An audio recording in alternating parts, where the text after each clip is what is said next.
좋은 아침입니다. 오늘은 8월 25일 화요일입니다. 즐겁고 감사한 하루 되시기 바랍니다. 오늘 우리가 33장을 보는데요. 36장부터는 역사적 사건으로 넘어가게 됩니다.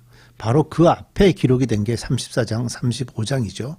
그래서 이 내용은 우주적인 심판과 극적인 구원이 교차하는 예언의 절정이라고 볼 수가 있는 그런 부분입니다. 본문 34장은요. 온 인류는 물론 하늘의 악한 영적 세력들까지 심판대로 호출하는 하나님의 엄중한 부르심으로 시작이 되죠.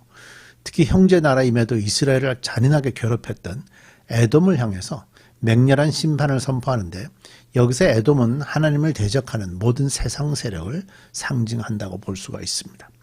하나님의 무서운 진노가 쏟아진 그 땅은 마치 창조 이전의 흑암처럼 혼돈과 공허만 남은 황폐한 상태로 처참하게 뒤로 가게 되죠.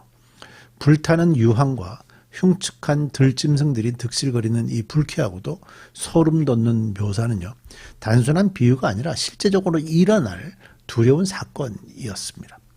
선지자는 이 충격적인 사건을 통해서 끝까지 회개를 거부하고 하나님을 떠난 악인들의 운명이 얼마나 참혹하게 될지 우리에게 뼈아프게 경고하고 있습니다. 이제 오늘과 내일 우리가 34장과 35장을 함께 살펴보겠습니다. 34장 1절입니다. 민족들아 가까이 와서 들어라. 백성들아 귀를 기울여라. 땅과 거기에 가득한 것들아, 세상과 그 안에서 사는 모든 것들아 들어라. 주님께서 모든 민족에게 진노하시고 그들의 모든 군대에게 분노하셔서 그들을 진멸시키려고 하신다. 그들이 살해당하도록 버려두시기로 작정하셨다. 죽은 자들이 내동이 쳐져서 그 시체에는 악취가 솟아오르며 홍수처럼 흐르던 피에 산들이 무너져 내릴 것이다. 해와 달과 별들이 떨어져서 가루가 되고 하늘은 마치 두루마리처럼 말릴 것이다. 포도나무의 잎이 말라 떨어지듯이, 무화과나무의 잎이 말라 떨어지듯이 하늘에 있는 별들이 떨어질 것이다. 정말 표현이 좀 무섭죠. 표현이 굉장히 강하고요. 무서운 표현들이 반복되고 있는데요. 1절에서 4절은 이사야서 서두와 마찬가지로 온 세상을 하나님의 엄중한 심판대 앞으로 소환하는 강력한 선포로 이제 시작이 되는데요. 이 두려운 재판의 부르심은 땅의 모든 인류는 물론이고요. 하늘의 악한 영적 세력들까지 낱낱이 심판하시는 우주적 차원의 경고라고 볼 수가 있습니다. 본문은 그동안에 거대한 하늘의 만상으로 군림하면서 세상을 억압하던 악한 세력들이 하나님의 진노 앞에 어떻게 무너지는지를 선명하게 보여줍니다. 그들의 그 막강했던 권세는 심판의 날에 마치 썩은 나뭇잎이 힘없이 떨어지듯이 가장 비참하고 초라한 최후를 맞이하게 될 것입니다. 이를 통해서 우리는 세상을 호령하는 듯 보이는 어떤 강력한 존재도 온 우주를 통치하시는 하나님의 절대적인 심판을 결코 피할 수 없다 하는 걸 좀 더 깊이 깨닫게 되는 거죠. 자, 5절입니다. 나의 칼이 하늘에서 흡족하게 마셨으니 그 칼이 이제 에돔을 칠 것이다. 내가 나의 칼에게 에돔을 심판하여 진멸시키라고 명하였다. 재물을 잡은 주님의 칼이 어린 양과 염소의 피에 흥건히 젖고 숫양의 콩팥에서 나온 기름이 그 칼에 엉겨붙듯이 주님의 칼이 그들의 피에 흥건히 젖고 그 기름이 그 칼에 엉겨붙었다. 주님께서 보스라에서 그 백성을 희생제물로 삼으시고 에돔 땅에서 그 백성을 크게 살육하신 것이다. 백성이 들소처럼 쓰러질 것이다. 송아지와 황소처럼 쓰러질 것이다. 땅이 핏빛으로 물들고 흙이 기름에 엉길 것이다. 이때가 바로 주님께서 복수하시는 날이니 시온을 구하여 주시고 대적을 파멸시키는 해, 보상하여 주시는 해이다. 우리 표현들을 잘 봐야 돼요. 얼마나 잔인하고 얼마나 무서운 심판에 대한 말씀인지요. 9절, 에돔의 강들이 역청으로 변하고 흙이 유황으로 변하고 온 땅이 역청처럼 타오를 것이다. 그 불이 밤낮으로 꺼지지 않고 타서 그 연기가 끊임없이 치솟으며 에돔은 영원토록 황폐하여 영원히 그리로 지나가는 사람이 없을 것이다. 정말 무서운 두려운 심판에 대한 말씀이죠. 이 5절에서 10절 말씀은요. 이스라엘과 오랜 세월 대적 관계에 있었던 형제나라 에돔을 향한 하나님의 맹렬한 심판을 선포하고 있는데요. 과거 바빌론이 예루살렘을 짓밟을 때 에돔이 가담하여 저지른 잔인한 만행은요. 결코 잊히거나 용서받을 수 없는 끔찍한 죄악이었습니다. 그래서 에돔의 완전한 파멸을 예고하는 이 준엄한 예언은 분명한 역사적 근거를 가지고 있고요. 또 실제로 역사를 통해서 철저히 성취되었습니다. 하지만 본문 속의 에돔은 단순히 과거의 한 국가에 머물지 않고 하나님을 끝까지 반역하면서 그분의 백성을 대적하는 모든 악한 세상 세력을 이제 상징한다라고 볼 수가 있죠. 특히 그 유황불이 끓어오르는 9절 보세요. 에돔의 강들이 역청으로 변하고 흙이 유황으로 변하고 온 땅이 역청처럼 타오를 것이다.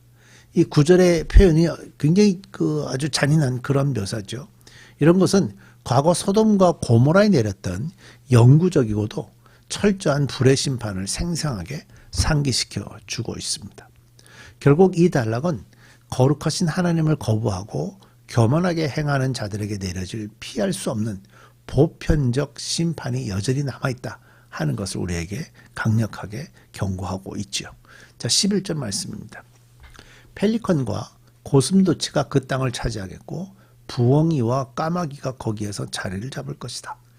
주님께서 에돔을 혼돈의 줄과 황무의 추로 재실 터이니 에돔을 창조전처럼 황무하게 하실 것이다. 거기에는 나라를 세울 통치자들이 없을 것이며 백성을 다스릴 지도자도 없을 것이다. 궁궐이 있던 곳마다 가시나무가 돋아나고 그 요새에는 쐐기풀과 엉겅퀴만 무성할 것이다. 그곳은 승냥이 떼의 굴이 되고 타조들의 집이 될 것이다. 거기에서는 들짐승들이 이리떼와 만나고 숫염소가 소리를 내어 서로를 찾을 것이다. 밤짐승이 거기에서 머물러 쉴 곳을 찾을 것이다. 부엉이가 집을 만들어 거기에 깃들고 그 알을 낳아 까서 제 몸으로 그늘을 만들어 덮을 것이다. 설개들도 제 짝과 함께 그리로 모일 것이다. 주님의 책을 자세히 읽어보아라. 이 백성들 가운데서 어느 것 하나 빠지는 것이 없겠고 하나도 그 짝이 없는 짐승은 없을 것이다. 주님께서 친히 입을 열어 그렇게 되라고 명하셨고 주님의 영이 친히 그 백성 짐승들을 모으실 것이기 때문이다. 주님께서 친히 그 짐승들에게 땅을 나누어 주시고 손수 줄을 그어서 그렇게 나누어 주실 것이니 그 짐승들이 영원히 그 땅을 차지할 것이며 세세토록 거기에서 살 것이다. 자, 11절에서 17절 말씀은요. 하나님의 진노가 휩쓸고 간 자리에 남겨진 참혹한 황폐함, 또 완전한 파멸, 그런 것들의 결과가 생생하게 보여지고 있다고 볼 수 있죠. 특히 11절에 등장하는 혼란과 공호라는 것은 창세기 1장의 창조 이전 상태와 동일한 단어를 사용하고 있거든요. 그러니까 심판받은 땅이 철저한 흑암과 무질서로 퇴행해 버렸음을 의미한다고 볼 수가 있어요. 하나님의 생명이 떠나버린 그 끔찍한 폐허 위에는 이제 흉측하고 사나운 들짐승들만이 득실거리면서 섬뜩한 공포를 더해 줍니다. 선지자 이사야가 이토록 낯설고 불쾌한 이미지를 동원한 것은 끝까지 하나님을 거부한 악인들의 최후가 얼마나 두렵고 참혹한지를 뼈아프게 일깨우려는 세심한 의도라고 볼 수가 있습니다. 우리는 이것이 그저 과장된 문학적 비유일 것이다 라고 스스로 위안 삼고 싶겠지만 예수님의 경고처럼요, 이 두려운 심판은 반드시 일어날 실제적인 현실이 될 겁니다. 결국 이 끔찍한 묘사는 인간의 얄팍한 반역이 창조의 질서를 어떻게 파괴하며 스스로를 멸망으로 몰아넣는지를 선명하게 폭로하고 있지요. 자, 이처럼 이사야 34장 말씀, 오늘 우리가 읽었던 34장 말씀은요, 세상을 향한 우주적이고도 철저한 심판의 경고를 통해서 우리가 헛된 우상과 교만을 완전히 내려놓고 두렵고 떨림으로 하나님 앞에 엎드려 참된 은혜만을 구하도록 우리의 영혼을 강하게 일깨워준다고 볼 수가 있죠. 우리 기도하십시다. 예수님도 심판 말씀하셨고 오늘 이사야 선지자도 심판 말씀을 하고 계시고 이 심판에 대한 얘기는 성경 안에 많이 있습니다. 우리가 그런 것들을 들을 때마다 비유적이겠구나. 상징적인 표현이구나. 실제적으로는 일어나지 않겠구나 하는 그런 어리석은 생각들을 하지 않게 하시고 그것들이 모두 다 실제적인 사건으로 현실로 일어날 것이라고 확실하게 믿고 오직 하나님의 그 말씀에 의지해서 살아가게 해 주옵소서. 예수님의 이름으로 기도드립니다. 아멘.